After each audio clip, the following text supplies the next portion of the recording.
नमस्कार दोस्तों, हमारे चैनल ओपन इंसान में आपका स्वागत है। आज हम बात करेंगे संसार में सबसे सुखी व्यक्ति कौन है। इस दुनिया में सबसे अधिक आनंदमय व्यक्ति कौन?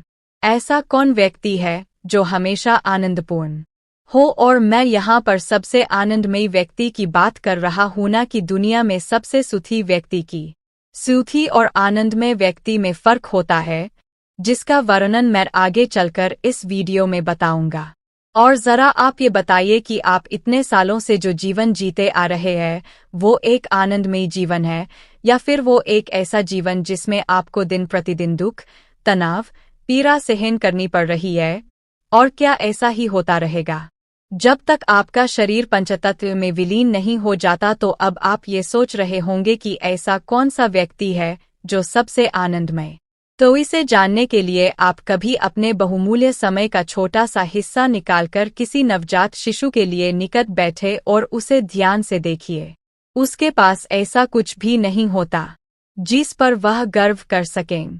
यहाँ तक कि कई बार नवजात शिशु के शरीर में कपड़े का एक टुकड़ा भी नहीं होता, लेकिन फिर भी उसके चेहरे पर आपको हसीन प्रसन्नता दिखाई देगी। यहाँ तक कि जब वह रोता है, उस समय भी उसके चेहरे पर तनाव की एक लकीर भी नहीं दिखाई देती। वह केवल इसलिए रोता है क्योंकि उसे सिर्फ रोना आता है। कई बार उसके रोने अथवा उसके मुस्कुराने का कोई कारण नहीं होता, फिर भी वह रोता एवं मुस्कुराता है। पहली नज़र में हम बच्चों को मुस्कुराते देखते हैं तो सोच लेते हैं कि वह बहुत खुश है, लेकिन वास्तव में अबोध बच्चों की प्रसन्नता के लिए हमें खुशी के बजाय आनंद शब्द का प्रयोग करना चाहिए। यदि खुशी एवं आनंद में स्पष्ट अंतर देखें तो खुशी वह है जो आपको अपने शरीर के बाहरी वस्तुओं को हासिल करने प्राप्त होती है, जबकि आनंदित होने के लिए आपको किसी भी अन्य वस्तु अथवा व्यक्ति की आवश्यकता नहीं होती। हर कोई अपने जीवन का सुख लेना चाहता है। कुछ लोग परिवार में रहकर सुख लेते हैं, कुछ अर्जित करते, कुछ शराब पीने और नशीली दवाओं का सेवन करके सुख लेते हैं, और अन्य खेलने, गाने या नृत्य करने। परंतु यह सब क्षणिक है, सब अस्थायी है। समय के साथ यह सुख भी चला जाता है। सुख यानी खुशी मन में सुखद अनुभूति है। जब आप मीठे पकवान खाते हैं तो ये आपके मन में एक सुखद अनुभूति लाता है। जब आप अच्छा संगीत सुनते हैं जो आपको पसंद है तो ये मन में खुशी लाता है। ये सब खुशी का हिस्सा। जब आपके जीवन में कोई त्रासदी घटित होती है तो आप इसका आनंद नहीं लेते हैं। यदि आपके परिवार में किसी की मृत्यु हो गई है और यदि कोई वही संगीत बजाता है जो आपको सबसे अधिक पसंद है, तो आप कहेंगे इसे बंद करो, मैं नहीं सुनना चाहता। जो संगीत आपको पहले अच्छा लग रहा था, दुख आने पर वही संगीत खुशी लाने पर विफल रहा। तो खुशी एक ऐसी चीज है जो व्यक्तिगत है, यानी जब आप खुश रहेंगे तभी आपको खुशी मिलेंगे।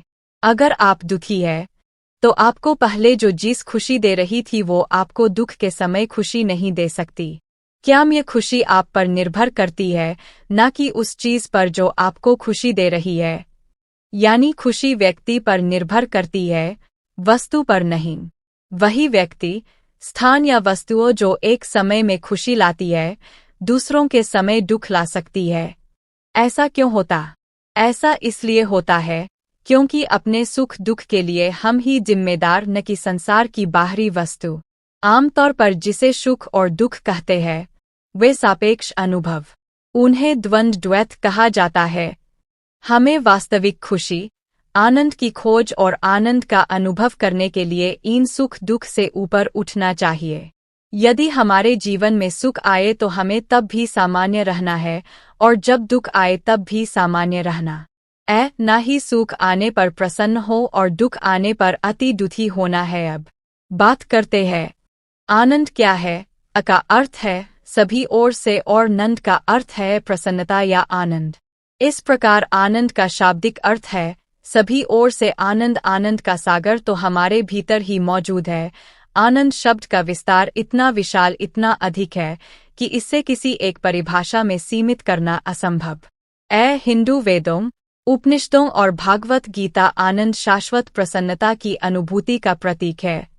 भगवत गीता कहती है कि जो लोग अपने कर्मों के फल को त्याग देते हैं और खुद को पूरी तरह से ईश्वरीय इच्छा के प्रति समर्पित कर देते हैं, वे चक्रीय जीवन प्रक्रिया यानी संस्थान की अंतिम समाप्ति पर पहुंच जाते हैं और भगवान का साथ पूर्ण एकता में शाश्वत सुख यानी आनंद का अनुभव करते हैं।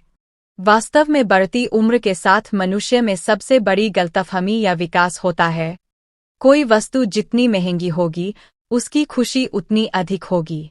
लेकिन जब हम अबोध बच्चे थे तो हम केवल किसी रंगीन तितली को देखकर भी आनंदित हो जाते थे।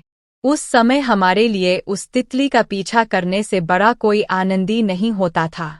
जब हम बड़े होते हैं तो हम अधिक क्षमतावान होने लगते हैं, किंतु उसके बावजूद जीवन अधिक आनंदित होने के बजाय नीरस होने लगता है।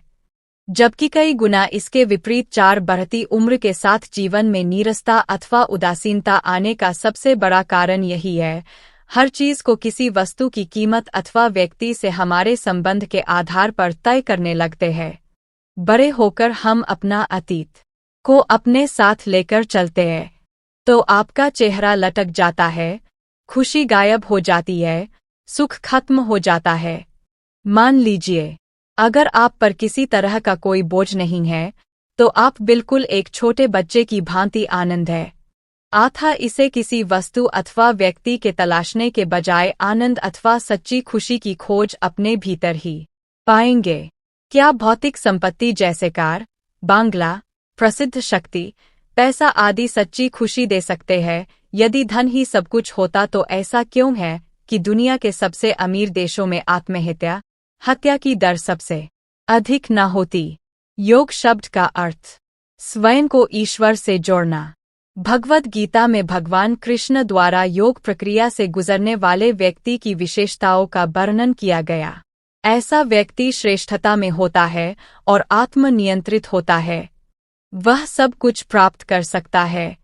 अगर आपको यह वीडियो पसंद आए तो कृपया हमारे चैनल को लाइक करें, कमेंट करें और सब्सक्राइब करें और कमेंट में हर हर महादेव अवश्य लिखें। आप सबका यह वीडियो सुनने के लिए बहुत बहुत धन्यवाद।